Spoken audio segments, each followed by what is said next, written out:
இந்த நேரத்தில் அந்த மலக்குல் மௌத் எம்மிடத்திலே வந்தால் அந்த மலக்குல் மௌத்துடைய அழைப்பை ஏற்று அந்த ரப்பை சந்திப்பதற்கு நாம் தயாரா? தயாரா? அந்த மரணம் எம்மை எப்போது வேண்டுமானாலும் சந்திக்கலாம் என்பதை நம்புகிறோமே. அந்த ரப்பை சந்திப்பதற்கு நாம் எதை செய்தோம்? எதை செய்தோம்? இந்த உலகத்தில் இருந்து பிரியும் போது எம் நிலைமை என்னவாகும் தெரியுமா? விட்டு செல்ல இருக்கின்ற பொறுப்புகள் என்ன? நாம் கொடுக்க போகின்ற கடமைகள் என்ன? என் பிள்ளைகளுக்கு நாம் என்ன சொல்ல வேண்டி இருக்கிறது? எம்முடைய மனைவிமார்களுக்கு என்ன சொல்ல வேண்டி இருக்கிறது? எம்முடைய பெற்றோர்களுக்கு, உறவினர்களுக்கு நாம் செய்ய வேண்டிய கடமைகள் என்ன? அதற்கு பிறகு திடீரென்று மரணம் ஏற்பட்டால், எம் வாழ்வுடைய பொறுப்புகள் முடியாத நிலையில் மரணம் வந்தால்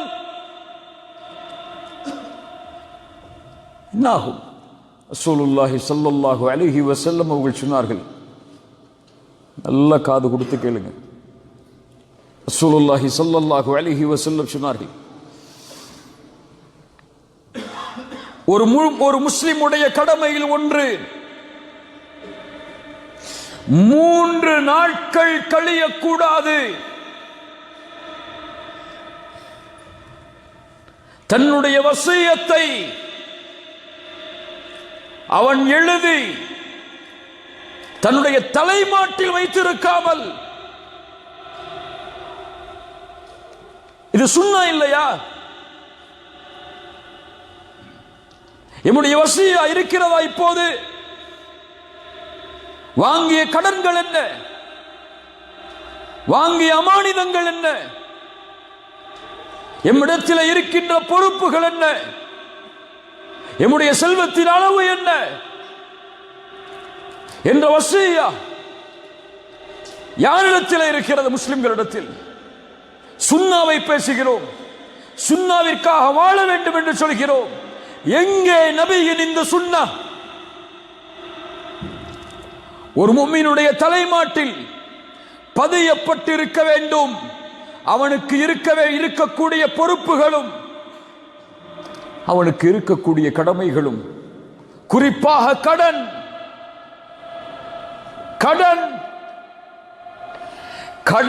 கடனுடைய நிலைமையில் நாம் மரணித்தால் சொர்க்கம் செல்வோம் என்பது உறுதி அல்ல. அந்த கடனை அடைக்காமல் புரிந்து கொள்.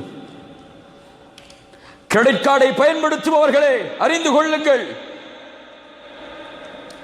கடனை வாங்கி அது எழுத்துப்பூர்வமாக இல்லாமல் அல்லது 3 நாளுக்குள் அது பதியப்பட்ட நம்முடைய தலைமாட்டில் இல்லாமல் மரணிப்பவர்களை அறிந்து கொள்ளுங்கள்.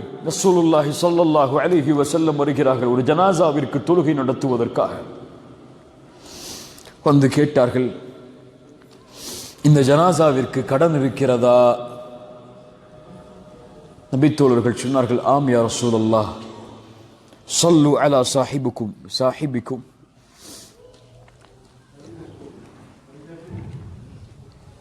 ஸல்லு அலா சாஹிபிக்கும் ஃபஇன்ன அலைஹி தைனன். உன்னுடைய தோழர்களுக்கு நீங்கள் தொழுகை நடத்திக் கொள்ளுங்கள், இவருக்கு கடன் இருக்கிறது என்று கூறி ரசூலுல்லாஹி ஸல்லல்லாஹு அலைஹி வஸல்லம் அவருக்கு தொழுகை நடத்தவில்லை. அதற்கு பிறகு ஒரு நபித்தோழர் அந்த கடனுக்கு பொறுப்பை ஏற்றார். ரசூலுல்லாஹி ஸல்லல்லாஹு அலைஹி வஸல்லம் தொழுகை நடத்தினார்கள். ரசூலுல்லாஹி ஸல்லல்லாஹு அலைஹி வஸல்லம் ஒரு முறை சஹாபாக்களுக்கு அருகிலே அமர்ந்திருக்கிறார்கள். தலையை உயர்த்துகிறார்கள்.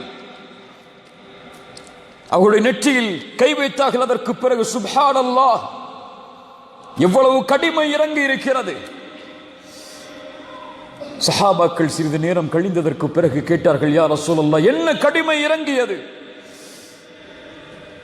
ஒரு மனிதன் அல்லாஹ்வுடைய பாதையில் இறக்கிறான், மீண்டும் உயிர் கொடுக்கப்படுகிறான், மீண்டும் இறக்கிறான், மீண்டும் உயிர் கொடுக்கப்படுகிறான். وعليه دين ما دخل الجنة حتى يقضى عنه دينه.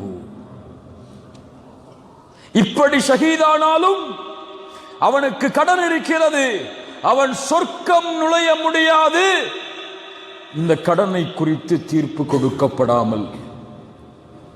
ஷேக் அல்பானி ரஹிமஹுல்லாஹ் இந்த ஹதீஸுக்கு ஹசனுடைய தரம் கொடுத்தார்கள். யோசித்து பாருங்கள் கண்ணியத்துக்குரியவர்கள், என்ன தயாரிப்பு இருக்கிறது? அமல்களிலும் தயாரிப்பு இல்லை, பொறுப்புகளிலும் தயாரிப்பு இல்லை, அமானிதங்களிலும் தயாரிப்பு இல்லை. திடீரென்று மரணித்தால் இந்த கடனையும் இந்த பொறுப்புகளையும் இந்த அமானிதங்களையும் யார் நிறைவேற்றுவார்கள்? என் நிலைமை என்ன? கடனில் மரணித்தால்,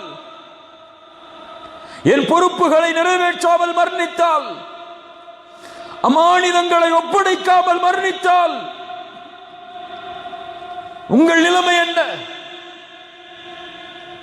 எழுதப்பட வேண்டும், தலைமாட்டிலே வைக்கப்பட வேண்டும், பொறுப்புகள் ஒப்படைக்கப்பட வேண்டும். ஒவ்வொரு இரவும் அது புதுப்பிக்கப்பட்டுக் கொண்டே இருக்க வேண்டும். இந்த செயலை ஒரு முஸ்லிம் ஒரு முஃமின் செய்தால்தான் அவன் ரப்பை சந்திக்க தயாராக கொண்டிருக்கிறான் என்பது அர்த்தம். இதை செய்யாமல் பொடுபோக்காக இருந்தால் எனக்கு மரணம் இப்போதெல்லாம் வராது, அதற்கு நாள் இருக்கிறது, தூரம் இருக்கிறது, அதையெல்லாம் முடித்துதான் நான் மரணமாவேன் என்ற மமதையில் இருக்கிறான் என்ற அர்த்தம். ரசூலுல்லாஹ்வுடைய சுன்னah இன்ஷா அல்லாஹ் செயல்படுத்துவோம்.